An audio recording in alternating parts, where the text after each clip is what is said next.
Now, for all of you who are outside the building, I want to encourage you. You know, some of you don't feel like that you're really special today. You don't feel like that God had a special plan for you and that God has something uniquely yours for you to achieve. Well, I want you to know that God had a plan for you. And it's never been for evil, but for good, to give you this hope and this future. And I want you to live the best version of you. Here at International Christian Center, we believe that there's something unique about you, so we want you to know by encouraging you today to remember you are special, you are unique, and the best days of your life haven't been seen yet, so just keep living and live out those days. God bless you. Remember, transform people, they transform people.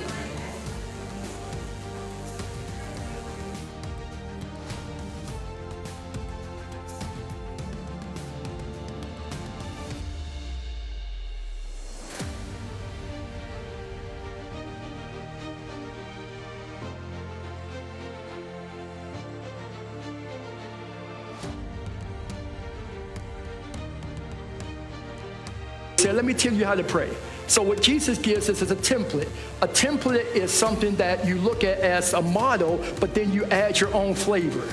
All right, you add the flavor that you add. So you may add some cinnamon on your sundae. You may add some pineapples, but the sundae is just a template. And then you just add all the things that make it unique to you. So he said, therefore, you shall pray like this. Our Father in heaven. Now, we transpose the word for this series, heaven, as eternity, because we're going to use two words. We're going to use the word earth and eternity. All right, so eternity is heaven. So he said, our Father in eternity, your name shall be honored as holy.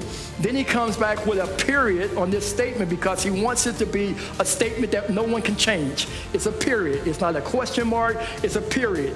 So he said, your kingdom come, period. He said, your kingdom come. So if he says something's coming, it's supposed to be coming from eternity. So he said, something should be coming. So he said, your kingdom come. So it's going from eternity into earth. He said, your will be done on earth as it is in eternity. So something's supposed to be done in earth that's in eternity. All right, so eternity and earth. Now, the way it was supposed to work is that prayer. All right? Kazanya, can you come up here for a minute? You're dressed really nice today. Great. Just, you know, that dress reminds me of Mahogany in the movie Diana Ross. Yeah, you had to just kind of float. Yeah, that's it right there. Yeah. Right? All right, so you're on earth, and over here, right here is eternity, this table. So what he says is that your kingdom come, your will be done. So God's will for you is not clear. So what you have to do is go to eternity and say, Lord, I don't know your will. So you come and you touch eternity. And when you touch eternity, eternity touch earth. All right? That's called prayer. And that's what prayer is. It's eternity and earth talking. Back and forth, back and forth, back and forth. Now, you did it once, so you thought you had it. So when you went back to earth, and when Bernard got on your nerve, you didn't go back to eternity. Because your earth feelings turned you towards the person who hurt you instead of the God who wants to heal you. So the more you get used to going back and forth to eternity and getting answers, and then back to earth, and then back and forth. So this was supposed to be happening every single day of our life.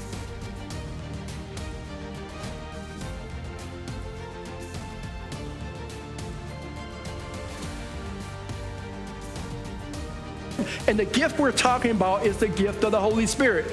Now, remember, the Holy Spirit is a part of our original design. The Holy Spirit is a part of our original design. So the one thing I want you to see is that you and I, as male and female, you and I as men and women, is that we were told or we understood and we believe not to the capacity of what the original mandate was. So the original mandate came out of Genesis chapter 1, verse 26. Now let's read together. It says, then God said, let us is a plural statement.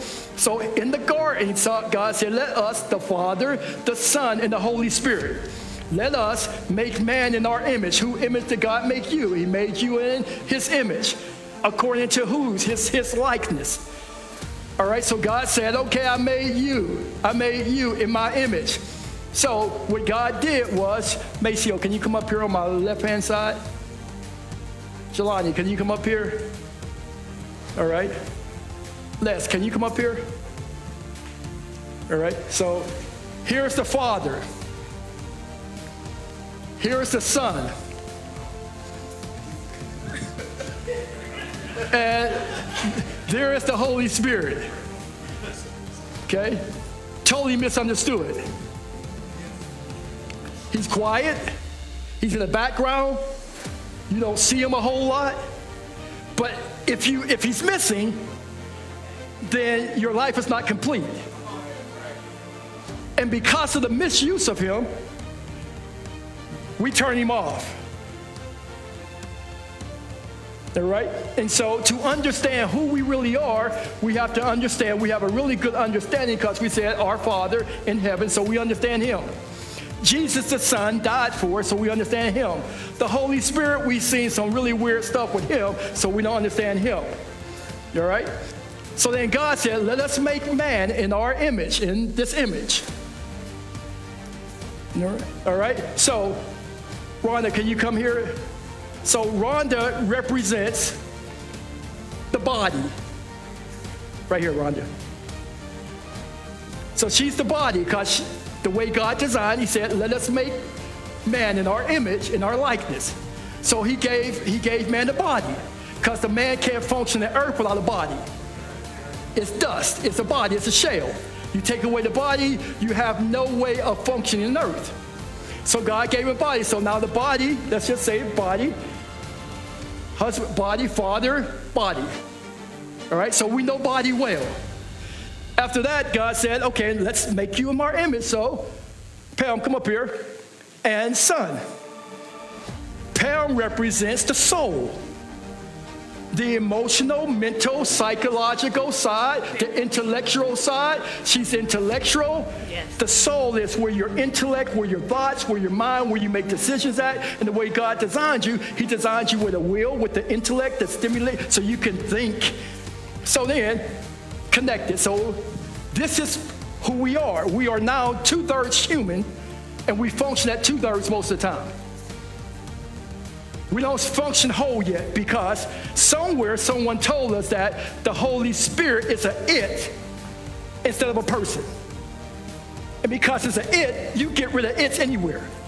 I'm getting rid of it. So the Holy Spirit is not even in your world. So you go to church and you live a 2/3 life. You don't function at the full totality of who you are because you don't understand when God said, let us make man in our image, he meant Father, Son, and Holy Spirit. But remember, when people misuse things, you turn it off.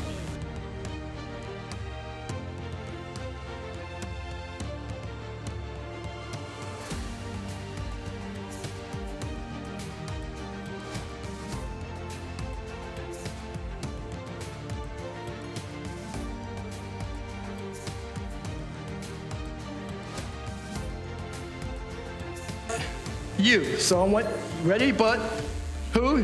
But who? So here we go, but you. All right, so now I'm pointing at you. Stop pointing at everybody else. But you. But you shall receive what? Power. This word is a dunamis power. This word means that you have ability that has not been tapped yet to change everything around you. You have something in you that can change the circumstances around you. That's in you.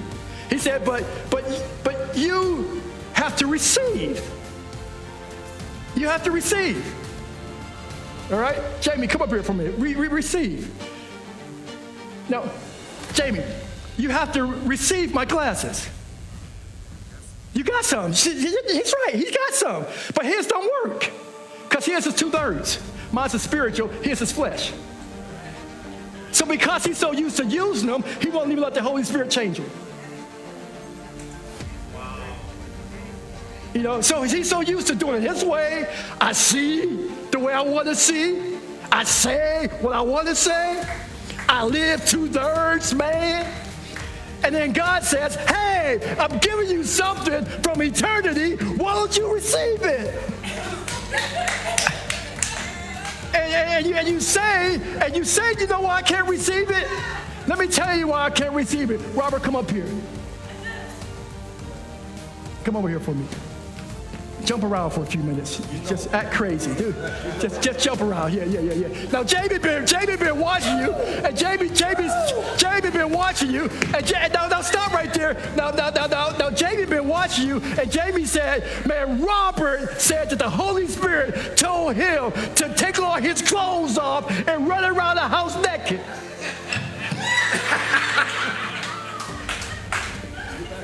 And then he said, and Jamie said, man, we're starting a new business. Robert has a business. He said, the Holy Spirit told me to give all my profit away. And so you say, I don't want the Holy Spirit. I ain't receiving the Holy Spirit.